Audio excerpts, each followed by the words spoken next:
پہلی بات تو یہ ہے کہ ختم نبوت کے حوالے سے اور اس نام سے اکثر آپ اپنے شہر میں اور دائیں بائیں بھی دیکھتے ہوں گے کہ جلسے ہوتے رہتے ہیں۔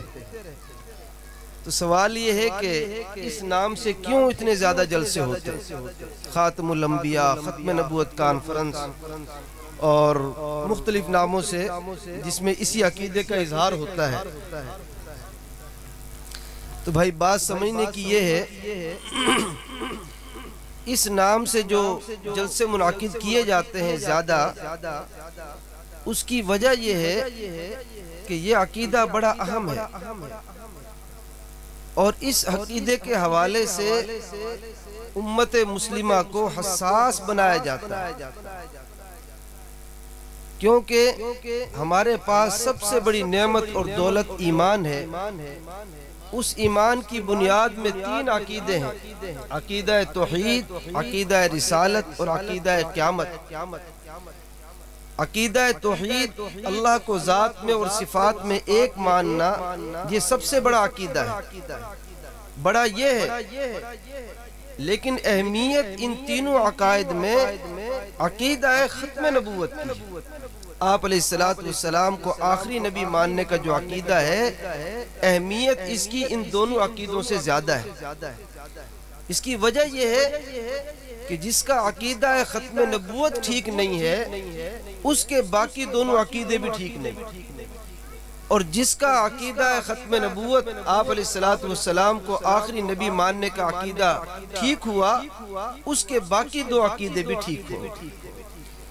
تو اس لیے اس عقیدے کے حوالے سے الحمدللہ علماء اکرام جلسے منعقد کرتے ہیں، کانفرنسیں کرتے ہیں، تاکہ ہم خود بھی حساس رہیں اور اپنے بچوں کو بھی اس حوالے سے حساس بنائیں، اور اس عقیدے کے حوالے سے حساسیت کو ہم اگلی نسلوں کو منتقل کریں، کیونکہ یہ اگر کمزور ہو گیا یا اس میں کوئی خرابی آ گئی تو یقین جانیے پھر ہم کچھ بھی نہیں، پھر تو جیسے کافر، اللہ معاف فرمائے، ذرا بھی اس میں کمزوری آئی یا شک آیا تو ہم بھی کافر، پھر تو ہمارے پلے کچھ بھی نہیں۔ اسی لیے آتا ہے یہ ایمان ہی ہے کہ اس ایمان کی بدولت ایک مسلمان ساری دنیا کے کافروں سے بہتر ہے۔ کتنے اربوں کافر ہیں، لیکن ایک ادنا سے ادنا مسلمان عملی لحاظ سے کتنا ہی کمزور کیوں نہ ہو، لیکن ایمان کی وجہ سے وہ ساری دنیا کے کافروں سے بہتر ہے۔ ساری دنیا کے کافر ایک طرف اور یہ ادنا مسلمان ایک طرف، اس کی گرد پا کو بھی نہیں پہنچ سکتی۔ اللہ نے خود قرآن میں فرمایا اولئک کالانعام، یہ لوگ جانوروں کی طرح ہیں، یہ کافر لوگ، بل ہم اضل، بلکہ ان سے بھی بدتر۔ تو ایک مقصد ان کانفرنسوں کا یہ ہے کہ ہم خود بھی حساس رہیں، اپنے بچوں کو بھی اس عقیدے کے حوالے سے حساس بنائیں اور اسی حساسیت کو اگلی نسلوں میں منتقل کر دیں، چاہے ہمارے پاس دنیا ہو نہ ہو، لیکن یہ عقیدہ ہمارے پاس ضرور ہو اور محفوظ ہو۔ پہلا مقصد تو اس جلسے کا یہ ہوتا ہے۔ ایک بات پوری ہوگی۔ دوسری بات یہ عرض کرنی ہے، ماشاءاللہ رائے ونڈ شہر میں ہم موجود ہیں، بہت مبارک شہر ہے، رائے ونڈ شریف کہنا چاہیے۔ اگر ملتان شریف ہو سکتا ہے، لاہور شریف ہو سکتا ہے، تو رائے ونڈ تو بطریقولہ شریف ہے، شریف ہی کہتے ہیں، اچھی بات ہے، بس میں نے کبھی سنا نہیں ہے ویسے، لیکن اگر رائے ونڈ شریف کہتے ہیں تو بالکل ٹھیک کہتے ہیں۔ رائے ونڈ شریف میں ماشاءاللہ یہ پروگرام ہو رہا ہے، اور یہاں سے بھائی اشاعت اسلام کا کام پوری دنیا میں ہو رہا ہے تبلیغی جماعت کے حوالے سے۔ پھر تبلیغی جماعت کا ایک اپنا مزاج ہے کہ وہ نرمی سے کام لیتے ہیں، نرمی ہی نرمی ہے، ان کے ہاں سختی ہے ہی نہیں۔ کوئی بات نہیں، ہمارے بڑوں نے ایک انداز مقرر کیا ہے، انشاءاللہ اسی میں فائدہ ہے۔ لیکن یہاں ایک بات ضرور یاد رکھیے کہ تبلیغی جماعت کے انداز میں نرمی وہ اپنی جگہ ٹھیک ہے، لیکن عقیدے کے اندر سختی یہ عین ایمان ہے۔ عقیدے میں نرمی نہیں ہونی چاہیے، یہ کہنا کہ وہ بھی ٹھیک ہم بھی ٹھیک، نہیں ایسا نہیں ہے۔ یہ جہالت ہے، یہ گڈ مڈ والا مذہب نہیں ہے ہمارا۔ ہمارا اسلام الگ، باقی ساری دنیا کے کافر الگ۔ ہمارا کسی کے ساتھ کوئی جوڑ نہیں ہے۔ جو یہ کہتے ہیں وہ بھی ٹھیک، وہ بھی ٹھیک نہیں، پھر وہ ٹھیک نہیں ہے، وہ ٹھیک نہیں ہے۔ مسلمان ٹھیک ہے، جس کا عقیدہ ہے وہ ٹھیک ہے، کافر ٹھیک نہیں ہے۔ ہمارا کافر کے ساتھ کوئی جوڑ نہیں لگتا۔ عقیدے کے اندر سختی یہ عین ایمان ہے۔ ہمارے حاجی یحییٰ صاحب تشریف فرما ہے، امید ہے کہ میری بات سمجھ رہے ہوں گے انشاءاللہ، کہ عقیدے کے اندر سختی ہونی چاہیے، اور یہ سختی حدیث شریف سے ثابت ہے۔ میں اپنی طرف سے نہیں بات کر رہا، حدیث شریف سے ثابت ہے، حدیث قدسی ہے۔ اللہ تعالیٰ کا فرمان ہے، وَعِزَّتِي لَا يَنَالُ رَحْمَتِي، قسم ہے میری عزت کی، میری رحمت کو وہ آدمی نہیں پا سکتا، مَن لَمْ يُوَالِ أَوْلِيَائِي وَيُعَادُ أَعْدَائِي، جو میرے دوستوں سے دوستی نہ رکھے، میرے دشمنوں سے دشمنی نہ رکھے، میری عزت کی قسم وہ میری رحمت کو نہیں پا سکتا۔ یہ حدیث قدسی ہے، یہ میں نے آپ کو اللہ تعالیٰ کا فرمان سنایا۔ اور ایسے ہی آخری بات اور واقعہ سناتا ہوں۔ واقعات میں آتا ہے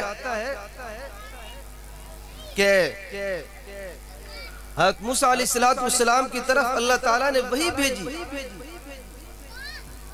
اور فرمایا،